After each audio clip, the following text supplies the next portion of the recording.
Hey guys, it's Natalia here and welcome back to my all key things tutorial.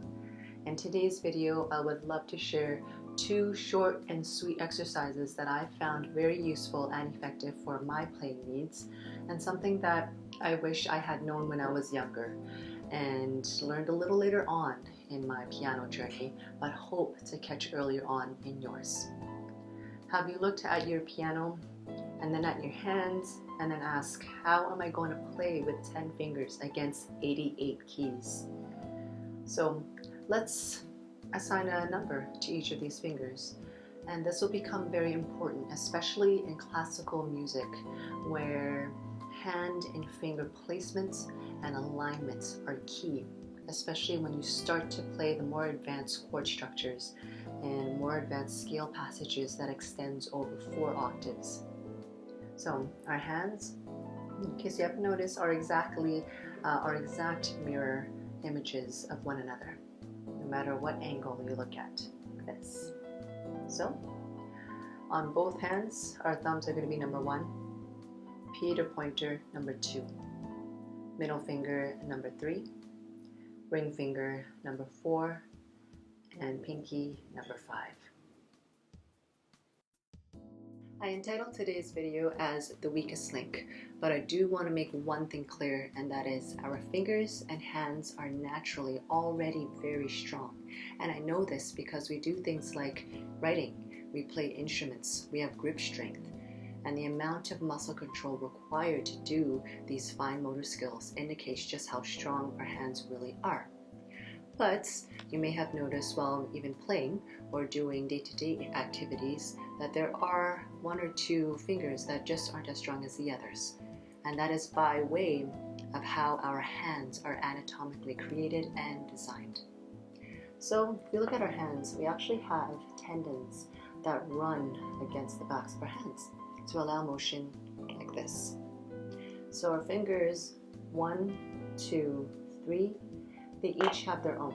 They each have their own tendons. But then when we get to fingers 4 and 5, it starts off as 1 tendon, and then it splits off into 2.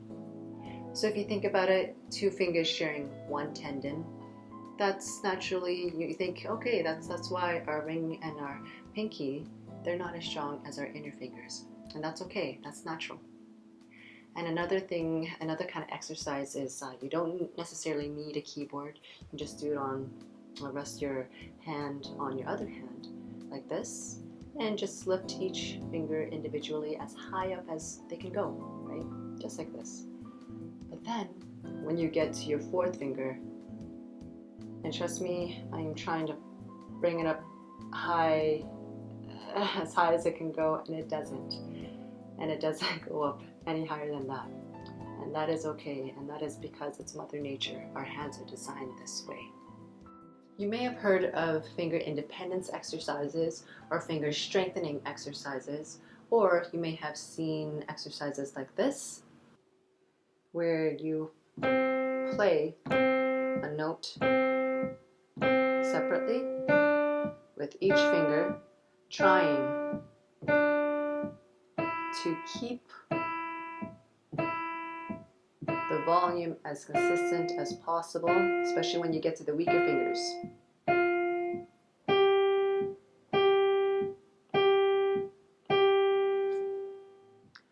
So, although the idea and the intention behind such exercises are good, I personally don't recommend them, simply because this motion is just not natural. And just observing how my fingers work when I'm playing is that our fingers don't move individually like this. They don't. It looks weird, it feels weird. It actually likes to move together as one unit.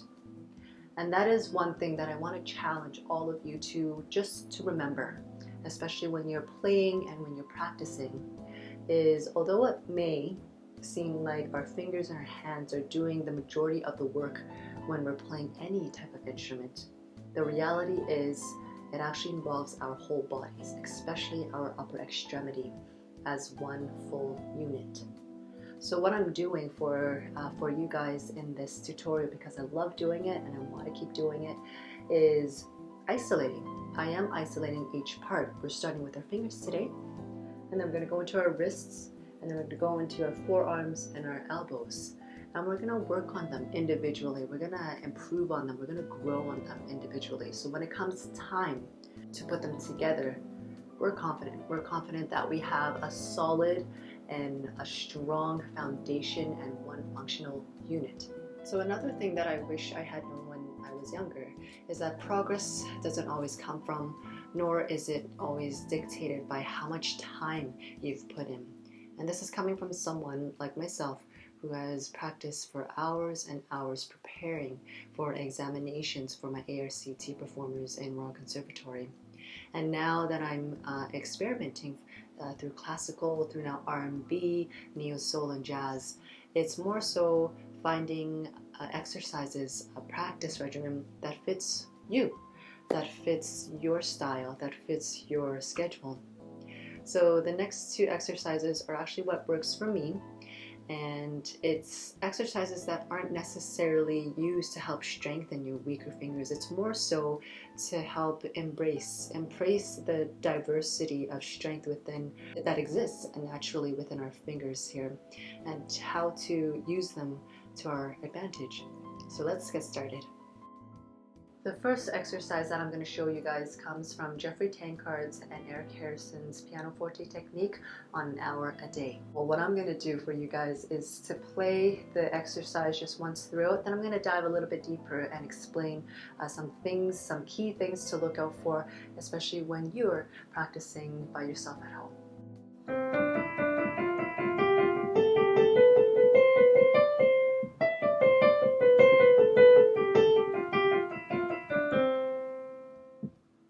Okay, so the first thing that I want to talk about is our finger and hand shape. Let's extend our right hand out, nice and remember, loose and relaxed, no tension. So take a note of how our hands naturally fall. It looks like this. When we're relaxed, are we like this? No.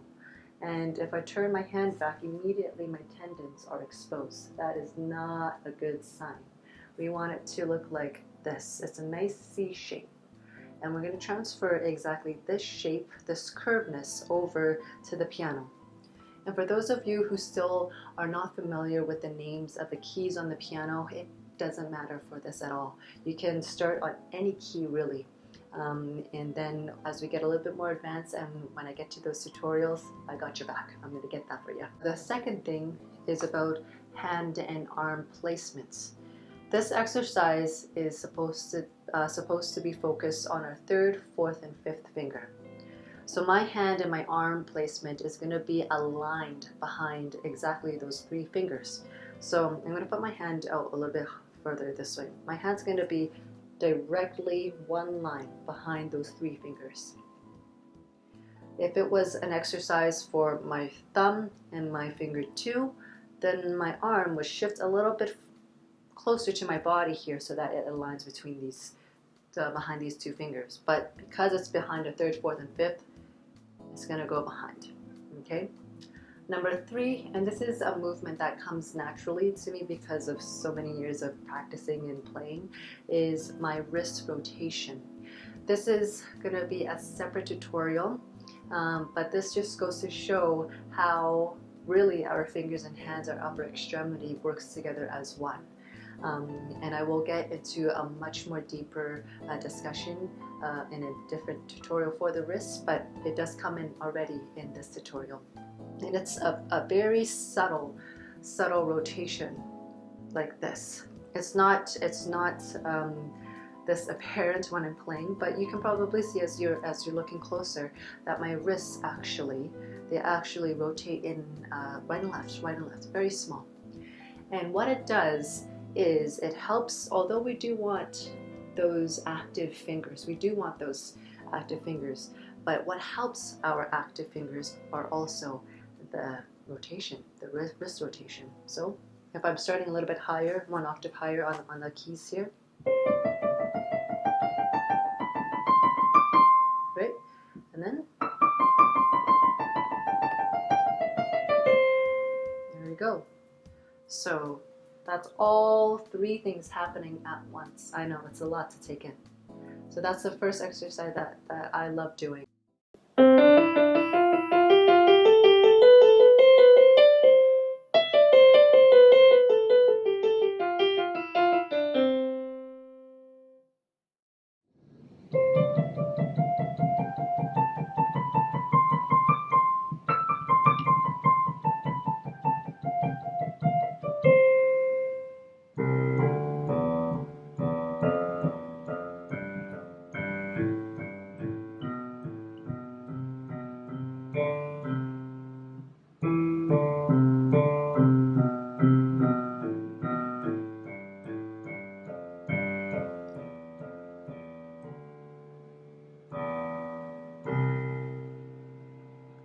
So this is the second exercise that I really love doing. A very crucial part in my active finger journey is the Hanon.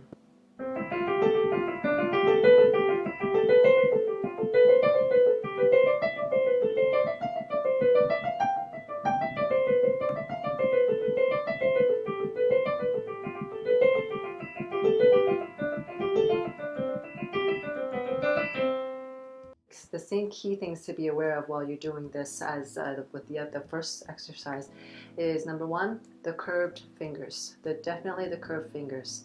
Number two, the hand placement and alignment. Now this one's a little bit different because the first exercise involved three notes. This one involves all 5 fingers and 5 notes. So I don't know if you were looking, paying attention to how my hand was moving, and actually it wasn't just my hands. It was my forearm and my elbow. It was moving in and out. So this is why I challenge you all to remember that it's not just my fingers, it's the whole arm. So did you just see that? Just that movement. It's going up, releasing, and down. It's almost like a circle. There's a circular movement, and this really helps with that tension, because if I stay in one place and I let my fingers go, there are tendons that will be exposed, and tension is introduced immediately. But if I do this just back and forth, look at that, the tendons aren't as exposed, and it's super light and easy. But we want to also make sure that our fingers are active. So I'm going to slow this down.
And there you guys have it. Those are my two favorite exercises that I love doing and still do to help with my finger agility and exercises.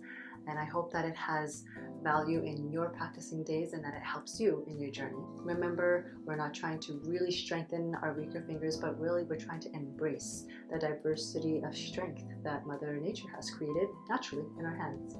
And one last thing before I go is an exciting news, is that I'm going to be dropping another new single later this month, and it's going to be a different sound, different vibe, and I hope you guys like it. And if you guys feel and dig the vibe, please share the positivity and let me know what you guys think. So until then, stay smooth, groovy, and I hope that you are all inspired and believe that everything is possible. Love you guys.